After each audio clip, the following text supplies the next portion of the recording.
Blog Talk Radio. Welcome to the Institute for Personal Development, Kriya Yoga Ashram, where total consciousness is the new frontier.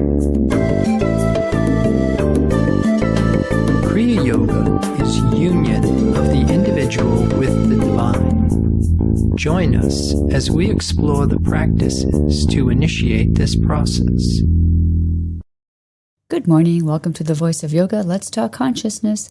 I am your hostess, Winton, and with me is Kenny Toy, also known as Swami Jayananda, founder of the Institute for Personal Development, located here in Hampton, New Hampshire. Good morning, Swami. Thanks for being here today. How are you? Good morning. I'm doing pretty good today. How about you? Well, I'm doing great today, too. Thanks for asking. And we'd like to thank you all for tuning in. Today on the Voice of Yoga, we will talk educating human thought up to spiritual apprehension as preparation for the blessed event of individual resurrection. Listen as we explain the function of sowing to the spirit as opposed to sowing to the flesh. In this show, we will discuss why the resurrection of Lazarus only appears in the 11th chapter of the books of John. Welcome to the Voice of Yoga. We are talking consciousness. Join the Kriya Yoga Spiritual Advance to get the light in your soul and rise above the influence of mortal sense. Swami, I see the title of today's show is Owner's Manual for Mortal Humans. What can you tell us about that? Yeah, I thought it would be a good idea to try and organize a methodology in order to attain these levels of consciousness and degrees of awareness we've been talking about. At this point, one comes to the understanding there's a process in human development. By living instinctually, a person grows like a tree and not like a human. We survive physically, but there's no growth in consciousness. The idea of points of passage with rites of passage are on the junk pile of the flat earth theory today. We insist on equality by diversity and make laws to enforce these beliefs, but at what price? Physics tells us matter can't be created nor destroyed, only changed, and gain can't be achieved without loss. And so here I thought it might be a good idea to start to learn about this lie, this false sense of existence, so that we can know the truth. Because there must be a transformation, a going through form, before we can start to realize this human potential that we talk about. You're saying that we survive physically, but there's no growth in consciousness. So we can assume from that statement, we have some work that we have to do. We don't have the owner's manual to teach us how to grow in consciousness, but we do have the Bible that can maybe help us in this direction. Yeah, in my opinion, I think there's way more than just the Bible. I really like to use things like Kriya Yoga. These weren't anti-Christian things. They were pre-Christian.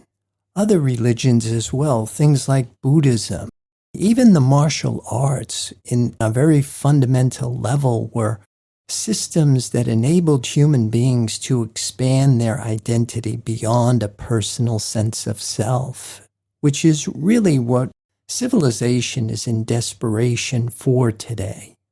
Like we said, we're chronologically aging, but psychologically, spiritually, we're remaining in this underdeveloped state. The guilt, the shame, the anger, the resentment, the blame, the emptiness, the boredom that people are struggling with on a regular basis today is really coming from a kickback, from this unlived latent potential that we want to be a whole person. And we go to therapy and we take pills and we try and manage what's going on in our inner environment. It may offer you some relief, but it doesn't offer you solution. This idea of equality. When you understand yourself to be one with all of creation, all of life, There is no need for laws. We're looking in the wrong direction. We're living in the wrong self, basically. Well, so what would be like the first step for us to really understand how to live our lives without these laws, without these theories? Well, the main thing I always say is we need laws to uphold the conduct we would do naturally if we were humans in the adult state. That once you start to understand yourself in the way that you are created, which is spiritually, you no longer need to regulate your behavior based on external circumstances and situations. You are governed from within, and you are under the divine law of absolute perfection. Now, I just want to ask you a question or clarification on the adult state. So you're not talking about the adult state as in a particular age that we become. You're talking about something different here, right? Yeah, we're talking about the stages in human development typically have been laid out in 3 phases. Depending on where it is you go to get your information, the hero's journey was the separation, the journey, the return.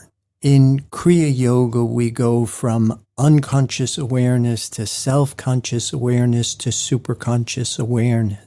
In Christianity, the Christian myth was the crucifixion, the resurrection, and the ascension.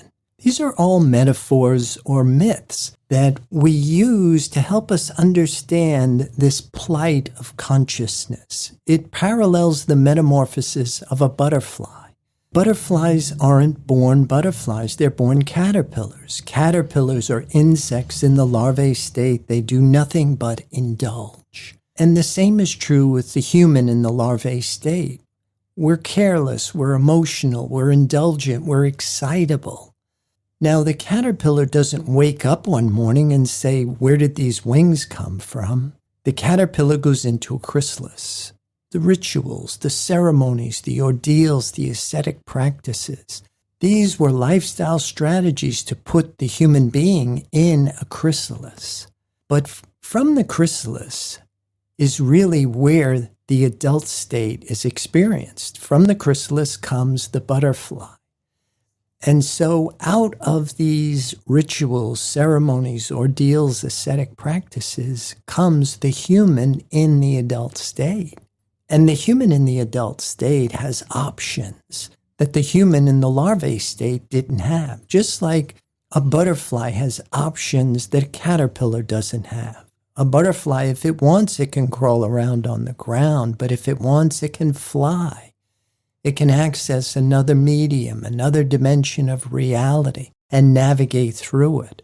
The human in the adult state can access these other dimensions of reality, not limited to just what is visible and tangible, or even invisible but tangible, but now can access that which is invisible and intangible, the realms of spirit, the absolute, the level of consciousness that everything is happening at once. So, Swami, so now that we understand more about the human in the adult state, let's talk more about learning the lie and how we recognize when we are in the lie. Yeah, eventually we realized only reason walks through the open door of revelation. As Herb Fitch states in Realization of Oneness, Class 13B, I'll read it. New progressions in consciousness made possible only when divine will is the motivating force of your being. End of quote. Until a human being separates from being individualized by the world mind, we're basically hypnotized. World thought is being televised and broadcasted, and then internalized and accepted as my thought. And we call this being an individual today. But in truth, we really have to separate from this lower level of consciousness and develop a personal sense of self, and then live our lives under the government of human rules, where we're able to regulate our behavior based on laws that are in accordance with universal order. Mary Baker Eddy called this educating thought up to spiritual apprehension. But this also marks a phase in development where we have individuated. We separated from being a mouthpiece for the collective consciousness, and now we are making choices based on a personal sense of self. But that can't be as far as you go. You have to have this crucifixion of the body. You have to then eventually give up this personal sense of self and accept this larger sense of spiritual identity. So there's a progression that happens here. But if you don't have an understanding of how this is working and you're left to your own devices, chances are you're going to leave out some of the very important steps that are required to do this. And when we talk about a manual, in my opinion, there really isn't anything much better than the Kriya Yoga that we teach. That you have a complete holistic health management system here. You don't have to reinvent the wheel. Your 8 essential stages of Kriya Yoga break down into practices and a process. And your practices are found in your first 4 stages of yoga. Yama, niyama, asana, pranayama. They break down into a path of action, a path of knowledge, a path of devotion. Creation is not going to reveal its secrets to an unworthy opponent. You have to be at the top of your game if you're going to be exposed to or given the privilege of knowing this truth.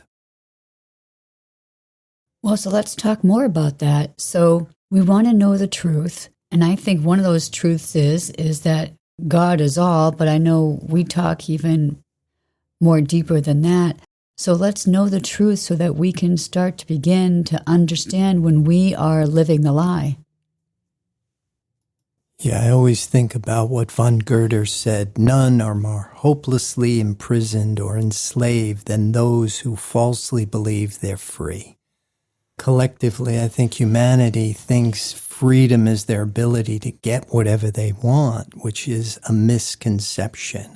We really have to purify ourselves of most of these human concepts, theories, beliefs. Religion is inundated with these doctrines that can't get you out of the mind, that will never bring forth the divine image. The idea of knowing God aright. Most people think God made this world with all of its problems and imperfections and war, all of these atrocities in this world, and they think God made this. Well, nothing could be further from the truth. We're down here and we believe we're finite, we're mortal, and we're begging God to improve this human experience. Well, God can't give us anything because God isn't withholding anything. God is running a perfect universe. It is our responsibility to come out of this false sense of life and know life is perfect. It's held, controlled, and governed by the divine law, not this mental, material form we are accepting as real. We're in the wrong life. And so how do we get out of it?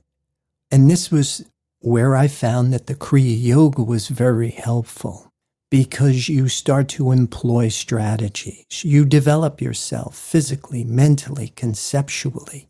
You prepare the mind-body complex for these shifts in consciousness in order that we might have a personal sense of self to surrender to this divine self.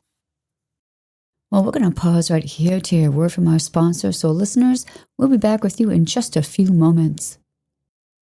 Kriya Yoga Theory 2 is a unique and revolutionary practice and forum designed to facilitate the growth process in human development. Apotheosis is a real experience and has an evidence procedure.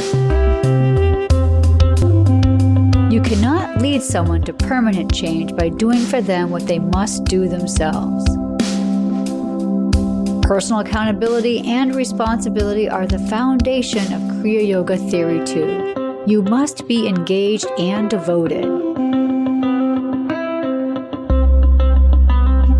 Prana power brings virtue to overcome fear, wisdom to overcome ignorance, purpose to overcome selfishness, enthusiasm to overcome laziness.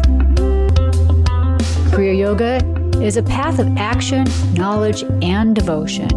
These sessions are a celestial positioning system to guide the individual into union with the divine. For more information or to sign up for your next session online, go to www.ipdtransform.com. Namaste.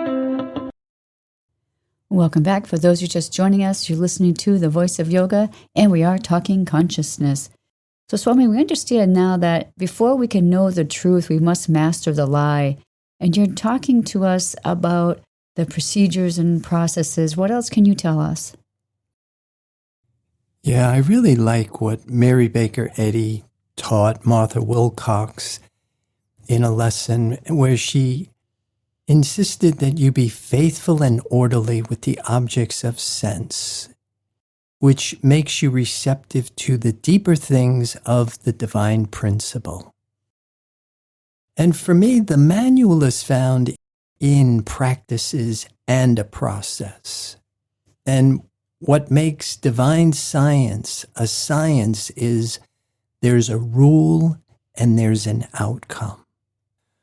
The rule is spirit is all, and the outcome is all is good.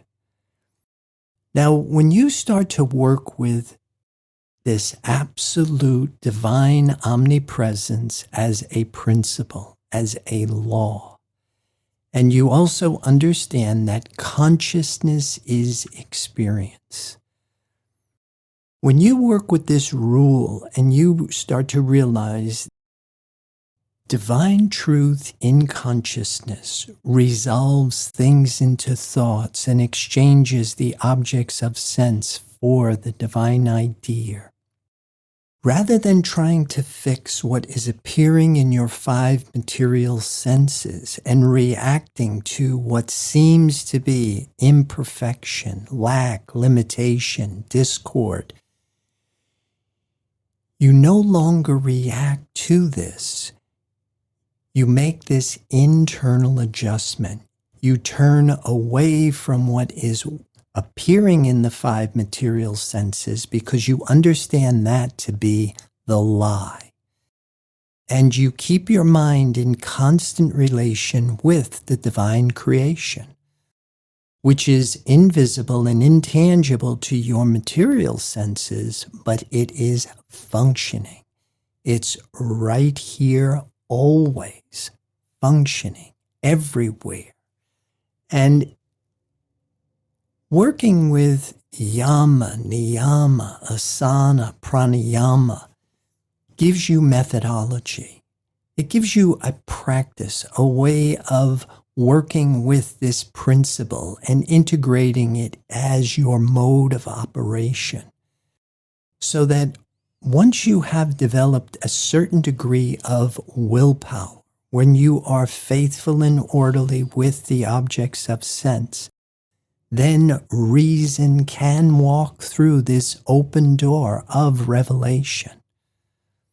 But if you're still struggling with a lack of being able to control your behavior, your appearance, you don't have that level of consciousness that enables you to have educated your thought up to spiritual apprehension yet. And this is one of the reasons why I really keep coming back to the Kriya Yoga. Because, again, your first 4 stages of yoga, yama, niyama, asana, pranayama, gives you a complete holistic health management system. Your last 4 stages, pratyahara, dharana, dhyana, samadhi, will be the same breathing exercises, the same dietary recommendations, the same exercise program that you're doing, but it will be done at a different level of consciousness, a different degree of awareness. There is progression that takes place. And what may have seemed difficult in the beginning eventually becomes your natural way of living your life.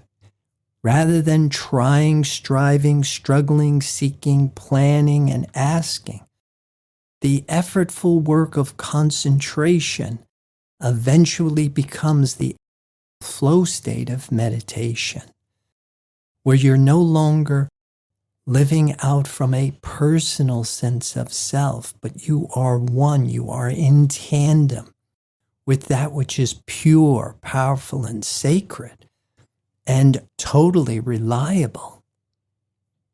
So Swami, we're talking about, well, what is the lie? And you've already given us some pretty good ideas of what it is and what it is not, that there is something other than the good. But let's talk about also, I think there's more than that. It's also, and I think you had used the word earlier, this appearance. What we see is indeed a lie. What we witness can be the lie. Can you give us an example of that? Yeah, the idea of the sin. What we don't realize is by accepting mortality, we live in sin. We're missing the mark. And again, the idea of can the mind free itself from its own creation? Yes, but it requires a procedure. Divide and conquer before uniting and standing. The hero's journey is the separation, the journey, the return, or the Christian myth is the crucifixion, the resurrection, and the ascension. Caterpillar, chrysalis, butterfly. There's only one way this goes right, and everything else is a lie. It's a sin. The term in yoga we use is avidya, ignorance, mistaking the impermanent for the permanent. But if we don't know what we're calling life is the lie, then we continue to accept finite good as the end result of this existence. But what we find is that we're still in the cycle of death and rebirth. We're still under the law of karma. We still believe in 2 powers. And it's driven by belief. It's a hypnotic state that if we don't awaken from it, then it perpetuates itself. It's ever-ending, never-ending. It just continues to go on. And that's one of the reasons why, again, I really like the Kriya Yoga, because we use that concept of reincarnation. Now, Mary Baker Eddy did not believe in reincarnation because she doesn't believe in incarnation. There is no human experience. It's a false state of being. And we continue to try and figure out how this unreal became real.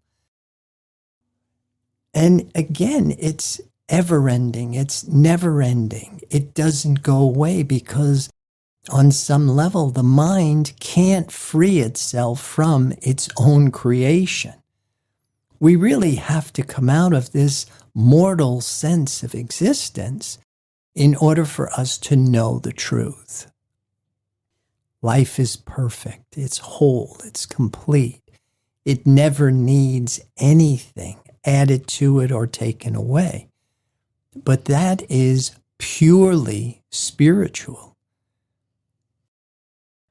So I think what I take from this is that if I'm looking outside with my mortal eyes and I see something that isn't good, let's say, then I know that that cannot be a part of the divine creation. That's 100% right. But by the same token, what you see with your mortal eyes, even if it is good, all the good, beautiful, and true attributes belong to the divine principle. But like Mary Baker Eddy said, sometimes beautiful, always erroneous. The mortal mind never brings forth the divine image. So in order for us to really understand this on a deeper level, divine mind resolves things into thoughts and exchanges the objects of sense for the divine idea, translating everything back into spirit. Mortal mind resolves the divine idea into thoughts and exchanges thoughts for the objects of sense, making thoughts into things.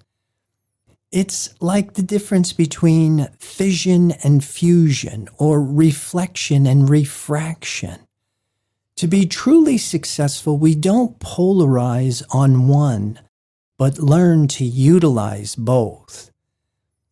On a fundamental level, we use a mirror to check the physical posture. And on a larger scale, we use the physical body as a barometer to determine what is held in consciousness. You use the testimony of your material senses to let you know what you are conscious of. Am I sowing to the spirit, or am I sowing to the flesh? And as long as we continue to keep our minds in constant relation with the testimony of the five material senses, we continue to perpetuate imperfection, lack, limitation, discord, suffering, sickness, disease, because that's the nature of the beast. It's a divided consciousness. In order for this to really begin to work, you have to understand that term in the Bible called repent, which means think differently. Stop thinking with your five material senses and start knowing with your seven spiritual senses. Again, in yoga physiology, we use these seven chakras. In Revelations in the Bible, John used seven churches. There's a reason that these kind of dovetail with one another. It's because there's only one way this goes right, and we must know it. However you want to lay it out, you must know yourself in the way that you're created. So you start by understanding how mortal mind works. And then eventually you graduate and you begin to understand how divine mind works. And once you know there's a huge difference between the two, you never make that mistake of confusing one for the other, or mistaking the impermanent for the permanent, or the lie for the truth. Well, it is that time to wrap up our show for today. So listeners, be sure to visit the website www.ipdtransform.com. On any of the pages on our website, if you scroll down, you'll see several buttons there that you can choose to further your spiritual development, as well as the Swami Says recent posts. So with that, Swami, do you have any final thoughts about today's program? I would like to encourage people to join the Kriya Yoga Spiritual Advance, get the light in your soul, and rise above the influence of mortal sense. Namaste. Thank you for listening to our program, The Voice of Yoga. This is Lisa Winton, along with Swami Jayananda, signing off. Have a wonderful Kriya Yoga kind of day. Namaste.